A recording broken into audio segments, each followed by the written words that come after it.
Welcome sports fans to GenX Classic Sports, where we bring the nostalgia of our sports-filled youth into the present day. Grab your favorite retro jersey, crack open a cold one, and let's stroll down memory lane together. Welcome back, everybody, and I just have to say we are proud to announce our first partnership with a great company, Aunt Susie's Granola, AuntSusiesGranola.com. If you love granola, then you're going to love Aunt Susie's Granola. Aunt Susie's is a 100% gluten-free kitchen. They've expanded their product offerings to include overnight oats and other kind of snacks. My favorite flavors are salted caramel and s'mores, so try those out. Aunt Susie's Granola is shipped coast to coast online with subscription service options. The owner, Erica, has generously offered our listeners a great deal. From now until July 31st, listeners of our little podcast can use the code GenX Classic Sports, all one word, GenX Classic Sports, for a 20% discount, one per customer. That's GenX Classic Sports, one word, for a 20% discount through July 31st at Aunt Susie's Granola, A-U-N-T, Susie's Granola. Ric Flair came to town from Georgia with the NWA belt, and Ric Flair set up he was supposed to fight the North American champion for the shot at the belt down in the Superdome, and DiBiase, somehow Murdoch wasn't able to fight. They made up a reason for injury or something, and DiBiase wanted to step in, and ended up that DiBiase got hurt by Murdoch, and anyway, the way they did it, the crowd turned on them and made DiBiase a hero again, because they made it look like he was not getting his shot at the NWA belt. And anyway, I butchered that story, but the fact is he made a kind of a redemption in '85 because JYD, I think, was pretty much out of the building by then, and they needed a big name to come back to being a babyface for them. Speaking of, you said them a while ago, the Freebirds. I went down quite a bit of research on them and the Von Erichs, because you just think about Mid-South and Georgia, but they had a run in Texas. It was unbelievable against the Von Erichs shortly after or during the Mid-South stuff. That was really crazy. That's when they were packing them into Texas Stadium.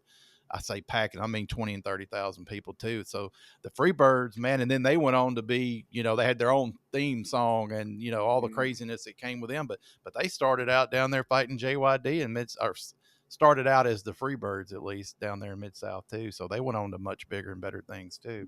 The Freebirds were probably one of my favorite bad guy groups of all time. Yeah. There's just certain bad guys that you like and you just can't help it. I can't help but like Michael Hayes, man. I love Michael Hayes. He's too cool. When back in the day when we used to go to these parties away from Junction and stuff, and it was me and give him a shout out, Jesse Thurman and Brown and those guys.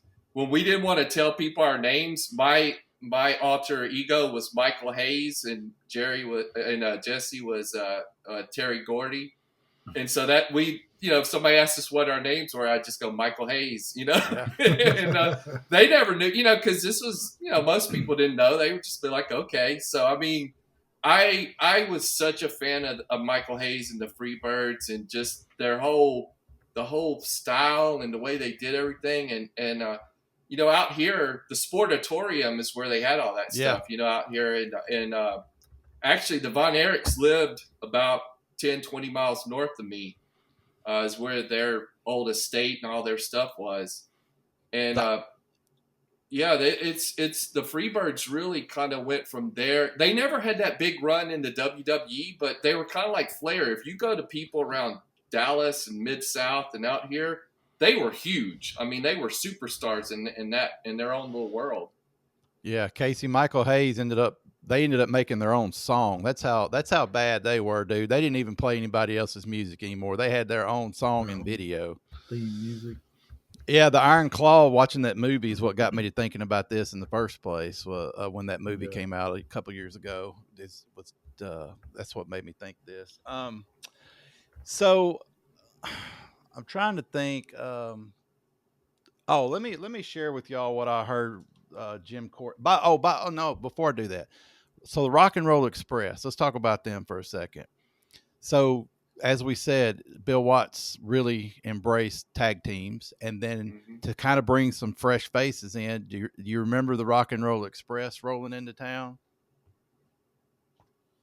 Yeah, I remember them and the Midnight Express were the big, that was the big rivalry. Yeah. Yep. Jim Cornette with his tennis racket. Yes, I was going to say Jim Cornette and his tennis racket and throwing a big fit and being like just the ultimate heel. I mean, such a good heel. You talking about somebody that you instantly wanted to punch in the face, and Jim Cornette walking out there with that suit and that tennis racket.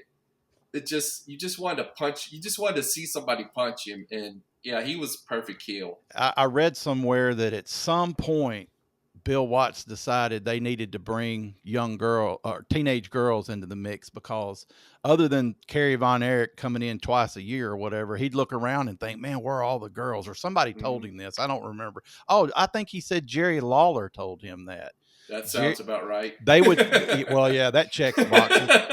But they would, that's what I'm getting back to about the consulting with each other. Like he invited Jerry Lawler from Memphis to come down and watch a taping and told him all the storylines and everything.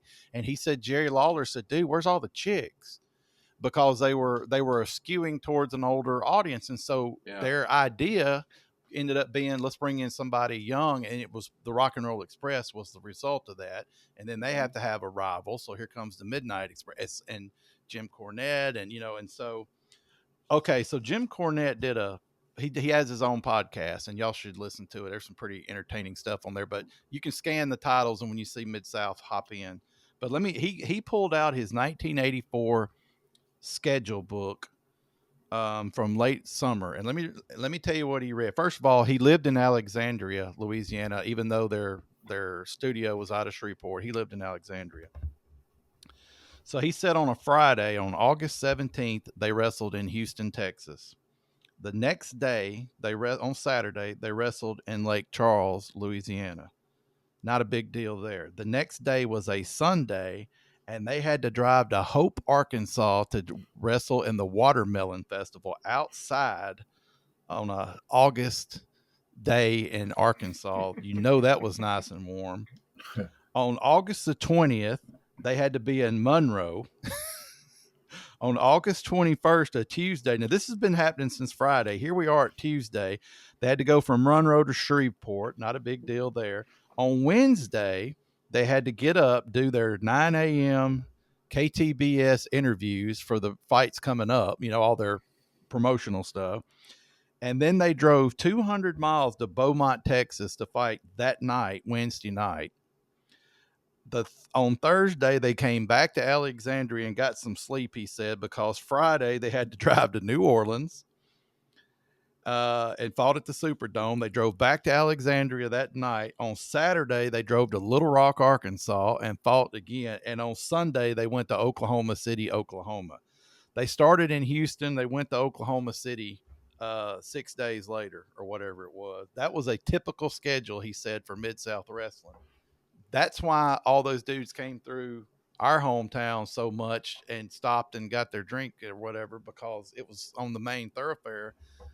They mention Little Rock a lot when they talk about Mid-South Wrestling. And matter of fact, they were talking about how every now and then, out of pure pity for them, Bill Watts would send them a plane ticket to go from Louisiana to Oklahoma on a plane, because it was just so much driving. Every now and then he'd let them fly to Tulsa and do their rounds up there, and then fly back to Shreveport or whatever, because it was just so much driving. Because that's just crazy. That's crazy. That's a crazy amount and he said invariably some big match would be coming up and somebody's going to have car trouble. So every town, he said, they had a dude they knew to call if they had car trouble. Isn't that hilarious? Well, they didn't get paid.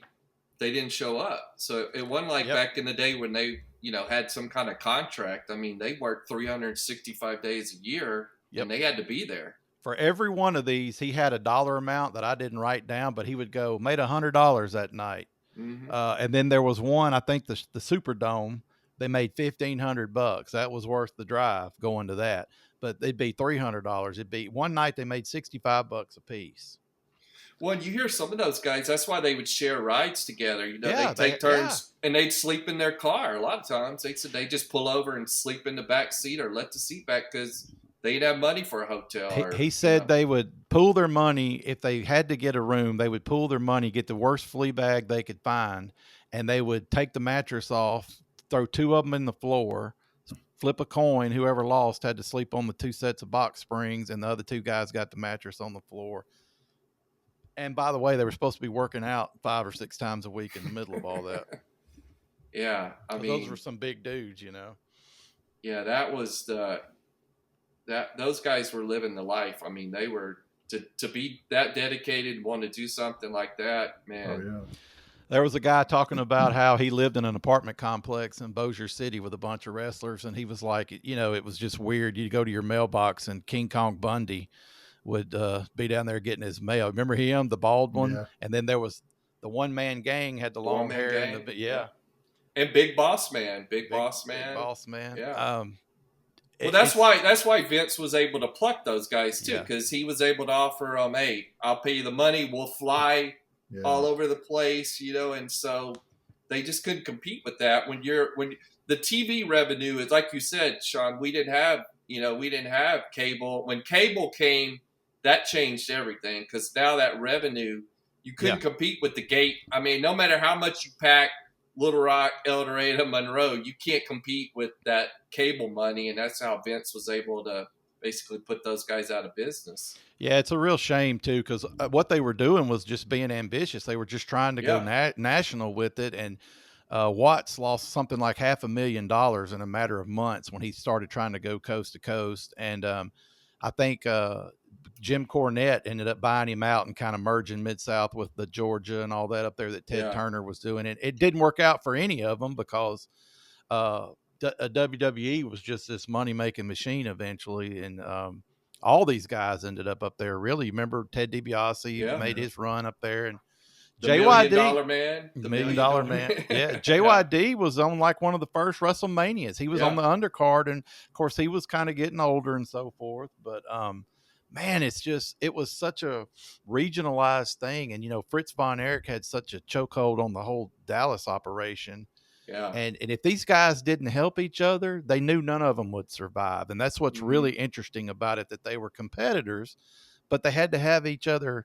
They were talking about how if Bill Watts could get a Von Erich in the Superdome or whatever, or if they could get Flair to come do something in Dallas, or just whoever, make up a name and a locate, it put them over, and they'd make so much money they could keep going, Well, Sean, you said this earlier, and I had the same feeling. I remember watching all these guys, like the Freebirds and the Von Erichs and Ric Flair. And then when you get older, you hear people go, well, no, the Von Erichs wrestled out of Dallas, and that's where the Freebirds, and they had to, and I'm like, wait a minute, I'm almost positive I saw these guys wrestle. Yeah. And same thing with Ric Flair. It's like, I remember that. And then you find out, oh, yeah, they had their home bases where they were based out of, but then they would pop in the Mid-South. And I was like, I thought I was crazy because I was like, I know for a fact I saw the Freebirds. I know I saw Kerry Von Erich. I just know it. Me too. And but then you'd hear, no, he wrestled out of Dallas, and you're like, well, how did I see him? Because I know, but we used to watch it on, wasn't it KNOE CBS? Was that the one that ran the KTBS? Or was it KTBS out of Shreveport. Yeah. KTBS out of Shreveport or whatever. Yeah, because we could only get so many.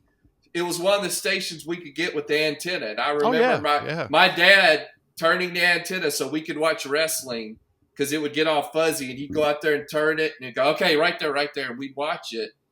And but, you would miss, it's not like kids don't understand today. Like we didn't have streaming. We didn't have YouTube. If you missed an episode, you missed it. Yeah, it was gone.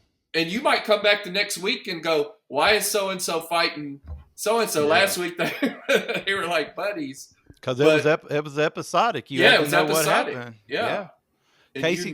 Casey, I'm sorry. Go ahead. No, I was just going to say, you would, if you missed something, missed a couple, the whole thing could change by the time you jump back in. And then you would just kind of have to figure out, okay, this is what's going on now. Well, do you remember that occasionally they would come in on Saturday morning and say, okay, Thursday night at the Coliseum, the belt changed hands, and we're going to go show you. And they would show like the last 3 minutes of a match to get you kind of caught up because they knew you had no other way of knowing. Yeah, they did a good job of doing that's where I think Jim Ross and those guys did a really good job, because they would kind of give like these little recaps. So they they had to, because it's like a soap opera, you know, and if you miss a couple episodes, you got to get, but luckily it wasn't too hard to get, caught back up and figure out what was going on. But still, we couldn't, if we missed it or if we weren't able to see it, you weren't able to record it or do anything to watch it. It was just gone. And you would just have to, and sometimes they would show those little, this is what happened last week when so-and-so did something, but that's all you had really, is hope they'd show a flashback or they got to give you an update on what happened. That's right. Well, I was going to ask Casey, do you remember me going to Dixie Dandy to the grocery store and buying wrestling magazines? Casey, do you remember that at all? No, I don't remember. They used to have wrestling magazines. That's the only way you knew what was going on. And they'd have Dusty Rhodes on the front. He'd just be bleeding everywhere. I mean, just Ric Flair's blonde hair would be full of blood. That's what attracted me to it. And they didn't do a ton of what they called juicing in Mid-South. There was some, but you'd see a magazine cover and go, my God, did he die in that fight? I mean, Dusty Rhodes looked like somebody beat him to death, Do y'all remember, was it the one that we went to where the guy went under the mat? Because I have this memory, and I don't know if this was this one or if we went to another one. The guy went under the mat and come out, and he had wiped the blood all over his face. Probably did. They'd go under there and cut themselves. They'd have that was horrific to me, man. We're just as a young kid watching that, it was like, oh wow. What they call that, Ken? Juicing. They juiced him. Yeah, making them bleed. That's juicing, I think. You know what Casey made me remember is from that match in El Dorado, the way those guys worked the crowd, because we had really good seats. We were on the stage, ringside. We were only about like 3 or 4 rows from the ring, right? If I remember, we were correctly. Really damn close to the stage, to the ring. Because I remember the way those guys, and this memory just came back, is this guy put some kind of powder in his hand and he kind of showed it to the crowd. And I remember everybody going, look out, he's got and then he threw it in his eye, and everybody. And, of course the referee's always got his back turned. He doesn't, then everybody's pointing to the referee and he's like, what? I didn't see anything. But just the way those guys happened. The way those guys, so I think Casey may be right, because I remember crowd because it wasn't on TV. No. Everything was focused on us, the crowd, because that's what they were there for. They weren't there for the cameras. They were there to get the crowd into it. I remember them smack talking to the crowd. I remember this old lady who I thought at the time, of course I was a kid, who knows, but she seemed like an old white-haired lady, sweet grandma. I remember her like flipping off one of the the bad guys and cussing at him. And I remember just going, she was so irate because, they'd come out there and do their stuff like, toward the crowd and ham it up. And do you remember us throwing popcorn at like Grappler and Super Destroyer and getting in trouble from the security? I do. I remember that. People around us were doing it. So we reached in and started throwing there. And the guy comes up and gets in our face like, quit throwing crap, kid. And I understand that's dumb, and you could hit a guy in the eye or something, but hell, everybody else was, so we did too. We threw popcorn at him and got in trouble with everybody else. But if you listen to those stories, those wrestlers back in the day used to get, like Roddy Piper got stabbed. Like they would, like those crowds were, like you said, this was El Dorado, Arkansas in the early 80s, man. The fact that those guys got out of there alive is just, this wasn't today. I mean, this stuff was dangerous. Those guys were inciting a riot and then trying to get out of there, before they got killed. I have a quote for you. I did find Jim Ross I think he has a podcast, but he might have been a guest on one. But this was Jim Ross's quote about the Mid-South crowds. He said, quote, Louisiana was a difficult breed of cats to deal with at a live event. What I was thinking about today is you're talking about them not making any money and all, and like it's kind of like, why do these guys do it? Because there was a lot of negative things about that, but having that reaction with the fans and the crowds and those guys were like rock stars, man. That had to have been the big payoff for them, the big motivation. And I'm sure those guys just ate that up, man. You know who had it best, don't you? I heard them say this on one. The guys that wore masks, no one knew who the heck they were out in public. They were talking about landing in an airplane somewhere, and JYD and Hacksaw and DiBiase would get off, and then there'd be this guy behind them that looked old and balding and whatever. It was Mr. Wrestling #2, and nobody had a clue because he looked like he was 60 when he was 40, you know. And they said those guys got away with everything because nobody bugged them. They didn't know who they were. That is the genius of the mask. That's the genius of the mask. Yeah. And man, I remember that night in El Dorado, that Super Destroyer looked like the biggest human being I'd ever seen in my life when they walked out. And the Grappler, I hated him as worse than the Detroit Bad Boys. Yeah. The Grappler, man, would load that boot and kick one of your heroes, man. They constantly were pulling stuff out of their mask, and they had foreign objects in there, and that's where they would turn to the crowd, and show that they're going to put it in there. And then the crowd is just yelling at the ref, and the ref's just like, "What? It's just it was so when you think about it, it was so brilliant. I mean, the way those guys had us eating out. I mean, they had, like you said, they had us throwing popcorn out. I mean, we were completely bought into that whole scenario. I mean, it was art. Those guys were incredible talents. To, like Casey was saying, to come out there and have a crowd and manipulate it like they could, and that's got to be a power trip to know that you can get them to hate you or you can get them to love you. I mean, that's got to be an awesome feeling. And and the whole thing for Mid-South was very rough around the edges, which is what we liked about it. I mean, that was kind of their thing, being a little bit gritty and whatnot. Because Ken, did you ever take your kids to any modern WWE events in the Dallas area? No, unfortunately, I kind of got out of wrestling, in the early 2000s. Oh well, I definitely did way before that. But. I kind of had a little run in the Attitude Era, in the Stone Cold Rock era. I kind of had some friends out here that were into it, and they kind of kept me into it, but. When my kids were born, I just kind of got out of it, and so I've never they never really got into it, Well, the reason I ask is they came to Little Rock when Dylan was probably 7, 8, 9, something like that, and they made sure they put it in the paper back when there was a paper that it was going to be a family-friendly event, and this was like a Monday Night Raw or something that I don't know, maybe it was the Thursday event, but whatever they were taping for TV.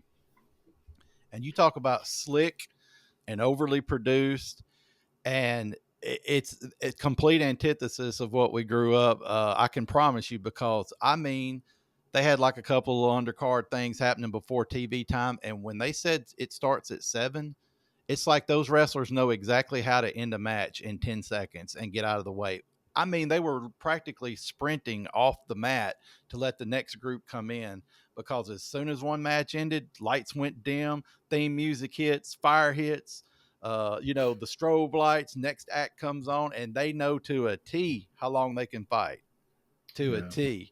And it was so slick. I mean, by the way, fantastic event. I don't have any complaint. It was like, what is that guy? Randy Orton was fighting, and some of these guys, I don't know who they are anymore, but Mid-South seemed so much more rough around the edges, like I remember on the telecast I was watching on YouTube yesterday, you remember that backdrop that looked like they did it for Homecoming or something behind Bill Watts? Yeah. Yes. It was like blue with red lettering, that glitter letters that said Mid-South Wrestling. Well, I was watching one, every now and then they'd have a fight at the announcer's table. They zoom back, and literally you can see like the water fountain on the wall at the boys club behind the side of the backdrop over there. It's like they just went out there and stuck it on the floor.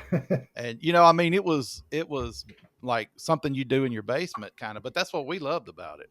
The production budget was probably less than our Homecoming budget. It probably was.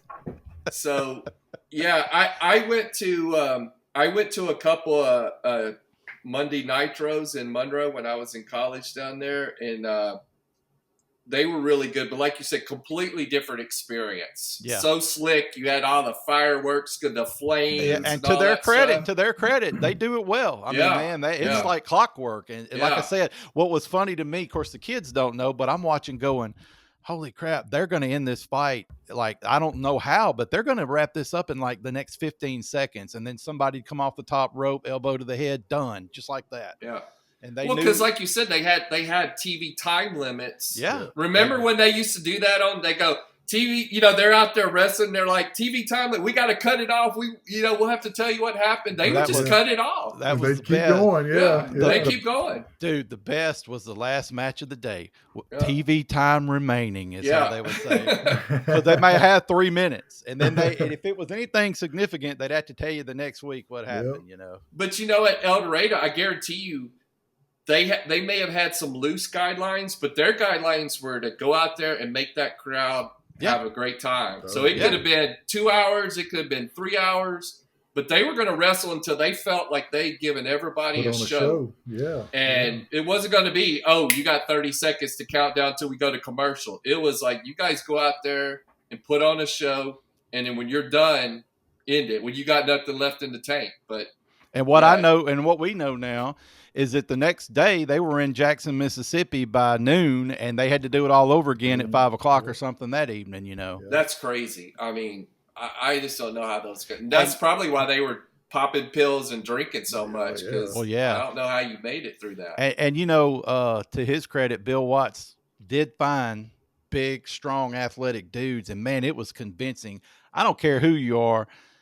You can know that the outcome is decided. That's fine. But when you throw a dude out of the ring and he lands on concrete, especially a guy in his 30s or 40s, there's no way to fake that. There's no way to, they can pull punches and this and that, but a drop kick is a drop kick. I have a feeling. And if you get bounced off the rope and 300 pounds hits you flat footed, and for that to happen every night, I mean, those dudes wrestled 340 days a year, man.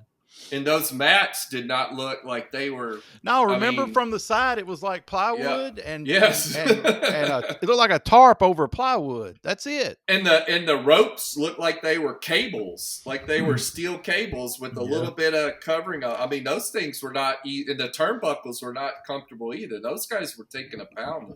I don't know if y'all remember when we did get cable. We finally got that Georgia wrestling where Flair and Rhodes and all them were mostly, and their ring looked like it was only about a foot off the ground. It used to make me so mad. I was like, first of all, who cares? You got thrown out of that ring. Go to Shreveport and get thrown out of that ring, And like they said, Bill Watts had all the pads removed. He didn't want dudes landing on pads. He wanted them landing on concrete. So, well, they call it taking a bump, right? You got to take some bumps, and those guys were definitely taking some hard bumps, and like you said, they were all athletic. I mean, if Ernie the Big Cat Lad kicks you with that size 20 shoe, especially if you come off the ropes full speed, you're gonna feel that. I mean, it was so physical, it was so aggressive. I saw a dude say that you could tell when they got tired because they would agree to put one another in like a chokehold. So a dude would be sitting flat on his butt and a guy'd come up behind him and put him in a chokehold. That was so they could both catch their breath. I heard this guy say, and he said they'd be sitting there, one of them would be whispering to the other, just give me a few more seconds. And they'd be huffing and puffing and then be like, all right, off the rope, that kind of, because they had to orchestrate what was going on. And they said that like any sports event, sometimes they'd burn too fast and they'd be worn out so quickly because they'd be all into it. And that's, man, you have to put me in a chokehold so I can rest kind of thing, which, because, sometimes they did drag it out. They'd be on the mat and you're like, what the heck are they doing? Get up and fight. That's what it was, man. They done, of course, 7 days a week of doing that. Makes sense, right? That's another thing that we now know that we didn't know then. And I don't know how they did it because, I mean, they were out there talking to each other constantly, and the referee. I didn't know this, but I've been listening to some of these podcasts, and like the referees would help them out too, because sometimes they would do something to buy them some time, or they would do a distraction. But like those guys must have been like ventriloquists, because man, I never saw those guys talk to each other. I never saw them communicate. If they did, I thought they were talking smack. Like, Yeah, I'm fixing to rip your arm off, dude. Yeah. You know, that kind of thing. I didn't. But it goes to those guys were just they were so talented at what they were doing. And because if they aren't, if you know it, if you could see that stuff, then it's completely different. If you're like, oh, I see them talking to each other, or I see them choreographing it, you know. And what do they call it? Working. If the guy was working good, they said that I heard a guy say that he moved to a different area to wrestle, and his first night in town, they put him in a ring with another guy, and he said before the match they're talking, and he's like, well, how are we going to call this fight? Apparently it's like offenses in football. There's different ones. And so one of them, I'm just going to make up a name. One of them said, well, have you ever fought in Florida with Rhodes? And the guy goes, yeah, I know Dusty's. He goes, you know how to speak Dusty's language? He goes, yeah. He goes, well, let's talk Dusty tonight then. And they got through the match by calling it like they would have in Florida under Dusty Rhodes or whoever, whatever the name was. And the guy said, everywhere you went, that's how it was. You had to find the common language to be able to get in there and make it convincing. And I thought that's just like calling an offense. It's the same thing. Mm-hmm. Yeah. But I don't know. I knew that as kids we were so into it, and all the credit from me goes to Bill Watts for thinking up these storylines. Even if Ernie Ladd and whoever was helping him, credit to those guys for coming up with these stories, because it really led to all this over the top stuff that happens in WWE for much bigger money nowadays. There's a ton of names I'm sure we didn't get to, and if we have to, we'll readdress this somewhere down the line. Well, But like I said, it's hard because when you go through and you try to look at all the guys, so many of those guys had little stints in Mid-South and had little pops where they would pop there. But it's hard to trace their origin story, right? Because they kind of were all over. Yeah. But yeah, you know, a lot of them, though, went directly from Mid-South into the WWE. And to me, if you look at all the feeder programs that Vince stole from, the Mid-South was probably the most prolific as far as all the guys that went in there and had really successful careers. Yeah, go to Wikipedia and look up at their roster, and you'll see names just by the dozens that ended up being much, much bigger stars. I didn't even know that. Yeah, like the Super Destroyer I was talking about earlier. He had a whole other identity in another wrestling promotion, like in Oregon or somewhere, with no mask on. He was just a Super Destroyer down here. He was he was like Yukon Bill up there, or whatever his name was. It was something like that. So, well, I didn't even know, like you said earlier, I didn't realize, I was looking at some stuff in the Big Boss Man, the One Man Gang. And then, Butch Reed, Hacksaw Jim Duggan, Dr. Death Steve Williams. I watched didn't even talk about him. I watched a YouTube thing last night where he was like the main event against Rick Steiner. And Rick Steiner was like a nobody, and Steve Williams was like the main guy. Steve Williams, another football player, played football. Oklahoma, was Bill Watts' protege, played college football for Oklahoma. He immediately threw him out there with DiBiase, I think, as his partner, and then he turned heel at one point. I mean, he had a wild ride too. He died a long time ago. He died in his early 40s, I think. Another tragic thing of looking up this Mid-South is all the tragic, like Junkyard Dog was killed in a car wreck going to see his daughter's graduation, and just so many of these guys had early deaths, and you just they didn't really get to kind of see it all the way through. A lot of them were in their 40s, and you look at guys out there now, they're in their 40s, 50s. And these guys were living such hard lives. Dude, 40 in 1979 was a lot different than 40 now. Dick Murdoch looked like he was 75 out there wrestling. And you remember Killer Carl Cox? It was the same kind of deal, kind of a redneck type. And he looked like he was 75 at the time. And they were some rough looking dudes. And then you have like Paul Orndorff, who looked like he was carved out of marble or something, It's crazy when you look at Wikipedia and you see those guys were like 30 years old, and you thought they were like 60. And you see they're like 32. I know. It's like, and poor Mr. Wrestling number 2 is hanging on. It looked like into his 60s or something. Yeah. Well, because, they didn't have those huge contracts. I mean, they were trying to just make it, work and like Casey said, I think some of them, they just couldn't give up that juice, that crowd, that reaction. Yep.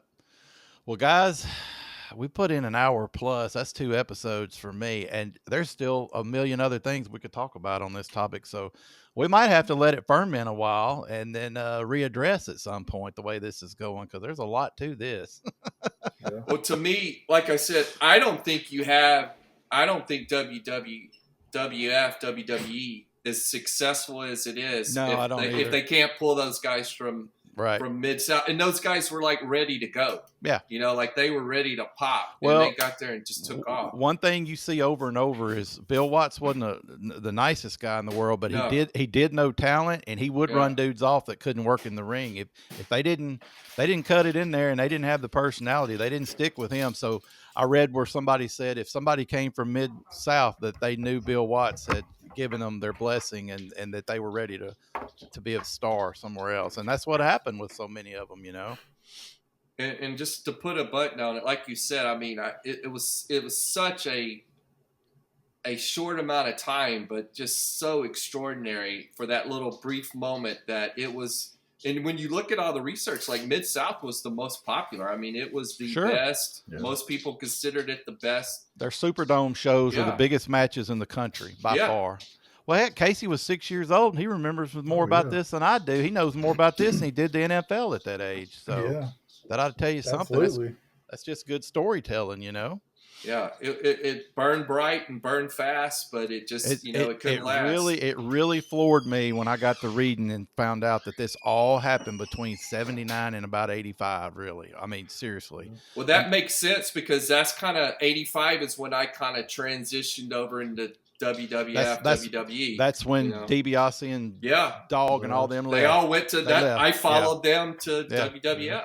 But to think, it seems like 25 years worth of memories packed in about I would say their best run was 81 to 84 in that range. That's when all the DiBiase, JYD stuff was going on. And it's just fascinating that was all done right down the road, an hour from where we grew up. That's what I find fascinating. But think about it. We didn't have all this other stuff going on. That wrestling was one of the few things that we were watching. Yeah. And we would go to school and talk about it all week. Yeah. We talk about it like football, we talk about it all week, like what's going to happen this week, and what happened last week. So that for that like 5 to 6 year run, that's all we talked about every day was what and were they didn't have a season either. That was year round. It was all the time. It was all year. Yeah. Well, the more you read, the more interesting it becomes and more fascinating it is. I would urge both of y'all to go actually listen to these guys tell these tales on some of these podcasts, because it is fascinating. When Cornette started reading about the driving, I was like,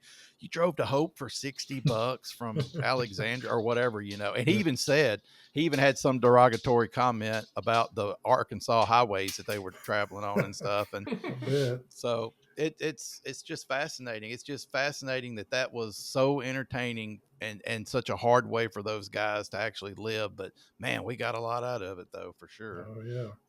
Bunch of legends in that. Bunch of legends, man. Well, if y'all think of anything else to talk about on it, we can certainly do this again down the road for sure. And I'm gonna end the recording right there. Thank you for joining us on GenX Classic Sports, where nostalgia meets the thrill of the game. Tune in next time for more insightful discussions and memorable moments, brought to you by Pine Street Productions. Until then, stay passionate about sports and keep the memories alive.